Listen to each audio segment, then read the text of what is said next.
Hey folks, welcome back to Shop Time. I'm Patrick Tipton.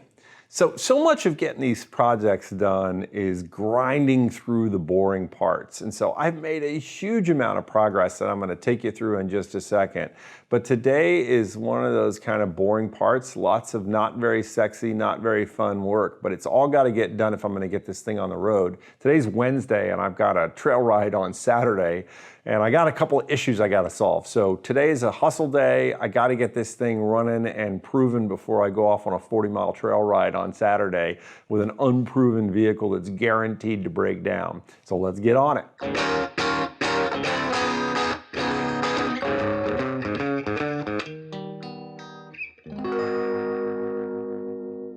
So I worked this week to finish the hood.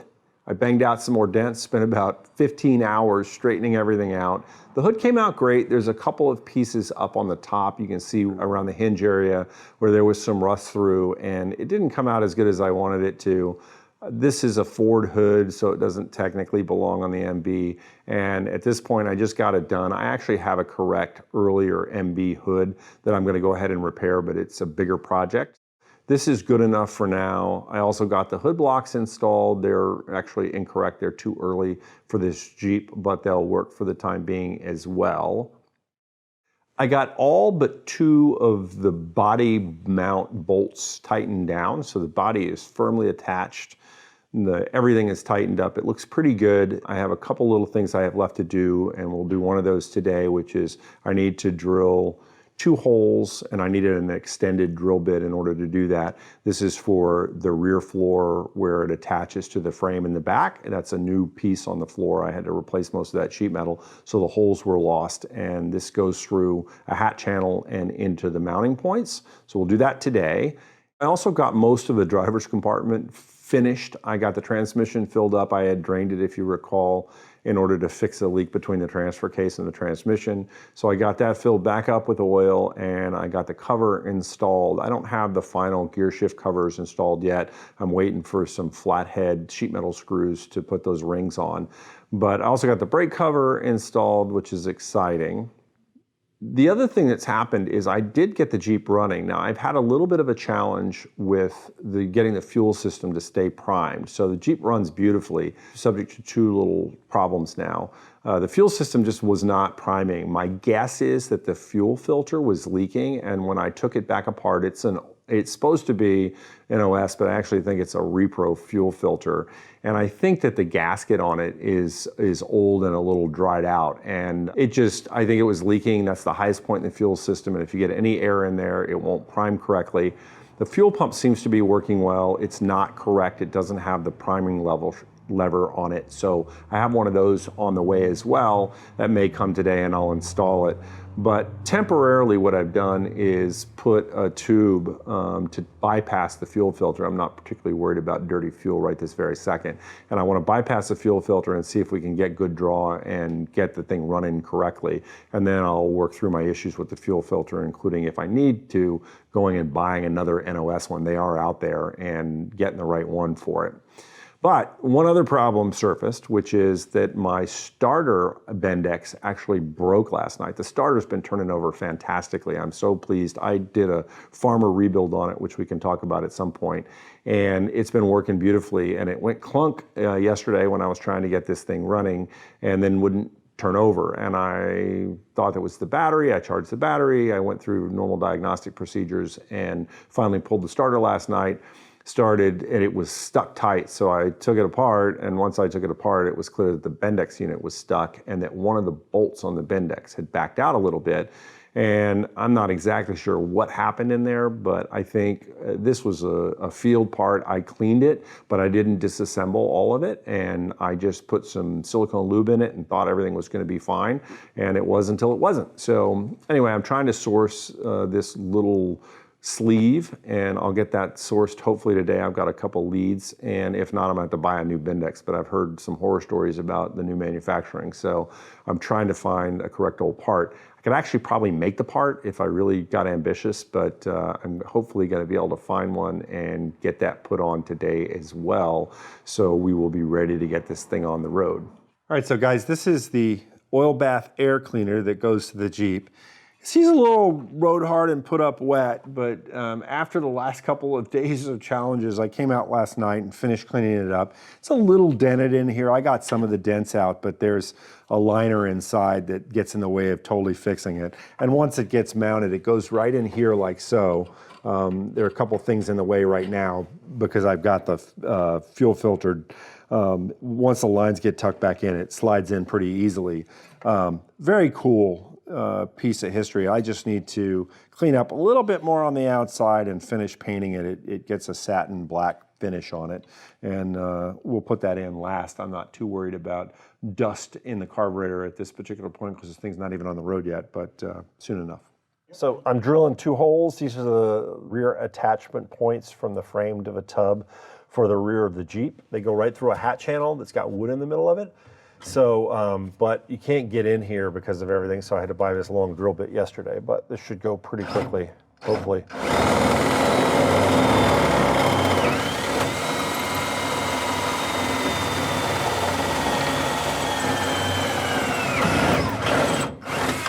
One hole in the tub, which we don't like putting, but there should be a hole on the top.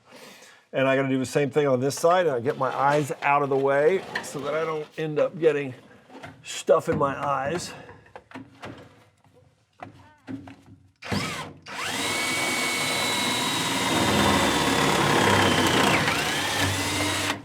Like that old oak.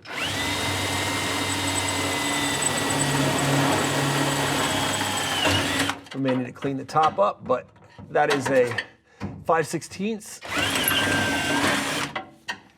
Okay.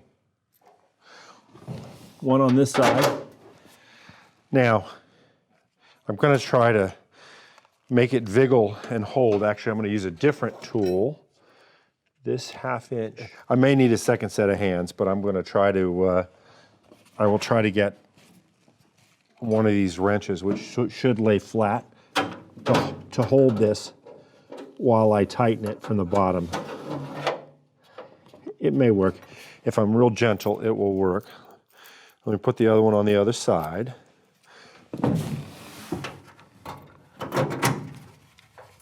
Wow, that actually worked. That's a little shocking. Okay.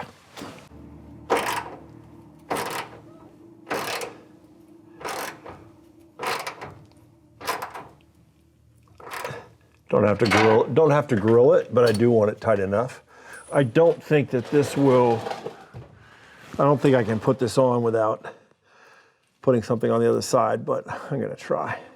Just in the event that it wants to be easy, which it doesn't. So let's put the wrench on the other side.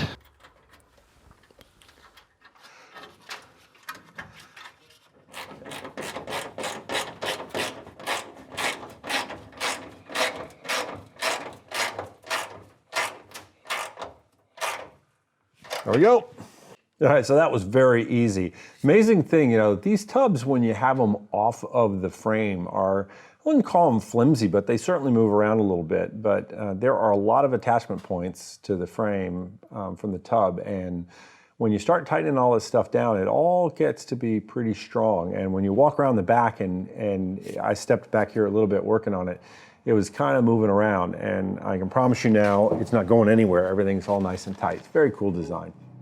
We got footrests in the back that need to be installed. 4 holes on one side were drilled. The other side I replaced the sheet metal, so there are no holes over there. It looks to me like I'm gonna have to remove the driver's seat in order to get those bolts in, which is a pain in the tush. This side, they actually drilled the holes wrong and they didn't punch them all the way out, so I just left them be. I'm gonna mount this thing here. This seat obviously moves forward, so we can get that out of the way. So we'll move that up like so, and I'm gonna mount this piece where it belongs, and then we'll drill these holes and get that mounted as well.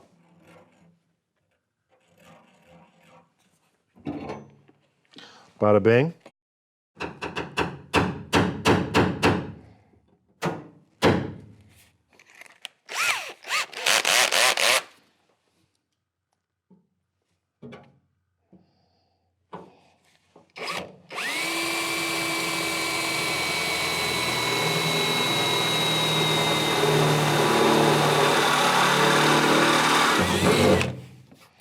One.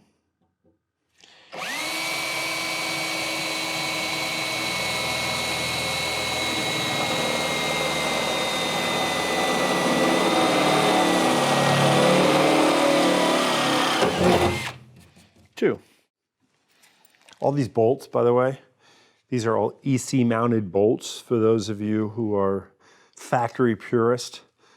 Joe's Motor Pool makes these now, and so all the original, there were different markings depending on the era of the Jeep, but roughly speaking, these are correct for a 43. So I bought a whole bag or two of these, and I've been putting them in. I don't know if they're exactly the right size for this particular place, but they look right, and they fit, and so kind of cool. And they would have been, they're black oxide, Parkerized, whatever you want to call the finish, correct. One. And we'll put the other two in. And I got one more project off the checklist. This other side, I got to take the seat out. Not fun. Not a big deal, but just got to do it. This is another little part that actually stiffens the floor. If you try to walk back here before, it moves a little bit. The machine gun mount goes right here, so that's a lot of metal, but it's just another thing that tightens everything up a little bit. Okay, these are little brackets that hold the rear seat in place. So you can see there are these little clips that are mounted to the side of the toolboxes, and they receive part of the frame, the seat frame, and these little clips go on top so that the seat doesn't fly off and also help keep it. There's a spring-loaded part that keeps the front down. The back gets held on by these J-clips, and I'm not going to put those on yet because I got to screw a couple of things onto the rear panel, and I want access to that. But I can put these in now, and then the seat will be down for good. Look at scratches on the side of my fancy schmancy new Jeep. It's amazing, actually, putting these things together. It's hard. If you look at somebody who's done a factory class restoration and they've gotten, the paint and everything is basically perfect on it, man, they've done a lot of work because it is almost impossible to get these things together without scratching stuff. I don't know how people do it with fancy schmancy cars where they have to do that. That's not easy to get this in. How about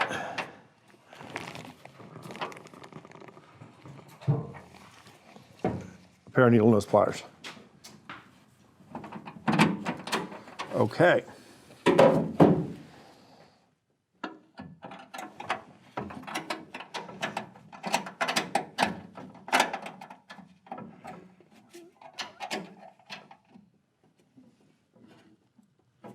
Okay, one down.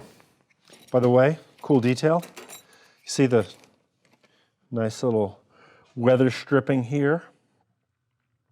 Fits down, got the nice lock on here, and it very satisfying, no rattling. This thing's a little finicky to get in here. Again, the people putting these things together back in the day were small and, generally speaking, female. Rosie the Riveter, right? Rosie the Riveter was out there putting all these machines together, airplanes, and lots of those spaces are pretty tight. And so it makes a lot of sense because a guy my size, there are parts of this that are kind of hard for me. And so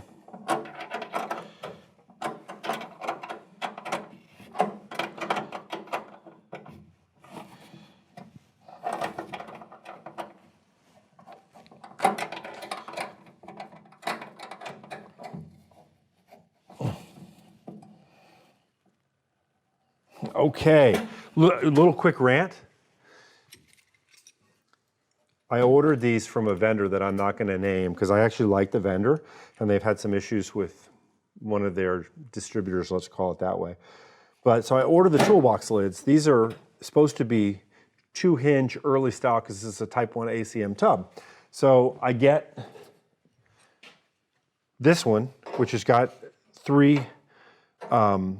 it's got the full length hinge, so it's a little different than what it's supposed to be. So I call them up and they say, yeah, no problem, we'll send you the right one out. So they send me the right one out, which is beautiful. It's got 2 hinges on it. Very pleased. But there's no latch mechanism on here. So the latch mechanism is actually riveted on. So I was like, okay, and the latch mechanism is actually included in the package, but it's just loose in there with no rivets. So now I have to source rivets and rivet the stinking thing on. I have bad ones already that could be fixed. I was not looking for a project. I was looking to just paint it and install it. But now I gotta go source rivets or make rivets, and it's a whole kind of thing. Sometimes people, not good customer service. I'm sitting here with my nice shop-worn copy of the Military Jeep Complete, printed by none other than Portrayal Press.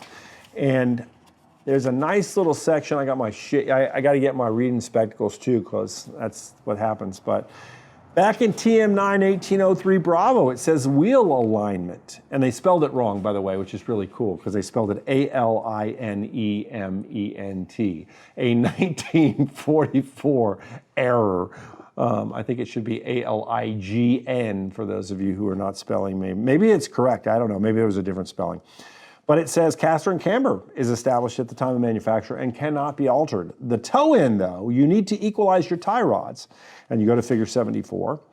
And you want to set the pivot arm parallel to the axle and place a straight edge along the left rear and left front wheel. If the rear or front sides of the front tire do not touch the straight edge, the tie rods must be adjusted. Loosen the tie rod clamps at both ends of the left tie rod and turn the tube clockwise to bring the forward side of the wheel inward or counterclockwise. Adjust until the straight edge touches the side of the front at both the front and the rear. Repeat the procedure, and then you adjust the toe end. And they're looking for toe in or toe out. Adjust the right-hand tie rod until a toe in of 1/16 is obtained. And that's it. So you're looking for, there you go, you're looking for a 1/16 of an inch. So we don't have the scale, but that's basically, we're looking for a little bit of toe in. But step one is going to be to make sure that our steering arms are lined up parallel or perpendicular, and then we're going to adjust this until I've got my nice straight edge here, and then we'll adjust it, tighten up all the clamps. At some point, I'm going to go have this quote-unquote professionally aligned, but for right now, I'm just, I want to get it so that it's safe, and mostly that means toe in, because if it's got toe in, it won't want to jerk off somewhere. So that was a funny way to say it, but that's in fact what happens. It kind of jerks to one direction or the other. So let's get this done. So let's look at what I've got going on here, buddy. So this wheel needs to go out a little bit, right? So I gotta go like, famous last words. This is loose.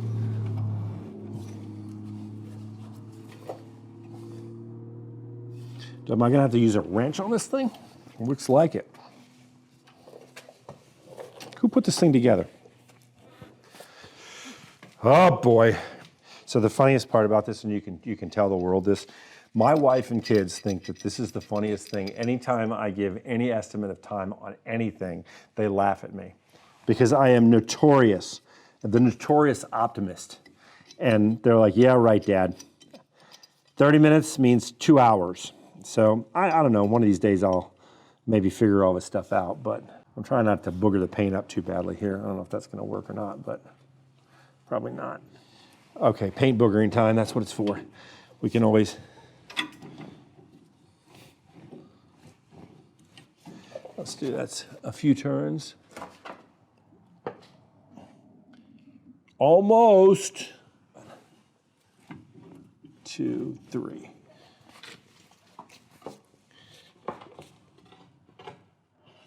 Still needs to go out a little bit further.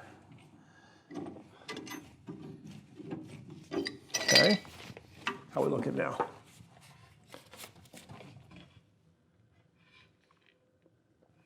Ooh, we're close. It's pretty fine adjustment, actually. This poor Jeep looks like it's already got a lot of patina. Okay, so that is perfect on this side. All right, so I mean the bottom line is this is more or less square on this side. All right, guys. Well, I think that is a wrap. Today was pretty successful, but it was like a lot of times you spend out in the shop. So nothing particularly exciting to do, just a bunch of little details that have to get done correctly in order to get this project finished. So that's the old expression, 90% done, 90% to go. We're in that 90% getting it finished, but got a lot done today. I'm pretty excited. I think this thing is pretty well aligned. I got the front steering all tightened up.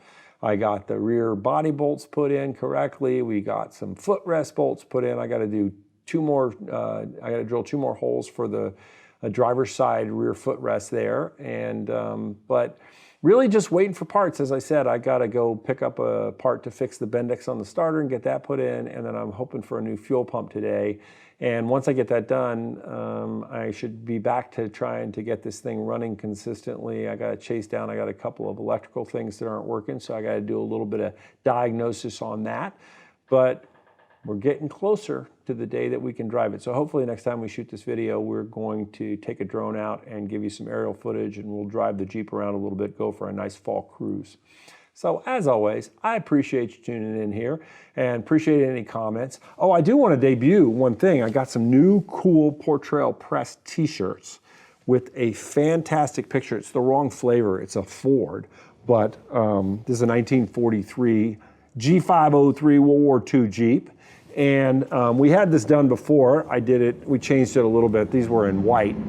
We got a couple of these mediums left, but hey, post some comments. I think we're gonna end up sending a free t-shirt to somebody. So post comments, hit us a like button and say, hey, I watched the video and saw the end where you said you were gonna give away a free t-shirt, and we'll send a couple free t-shirts out. So keep those corners square, get out and shop, get going.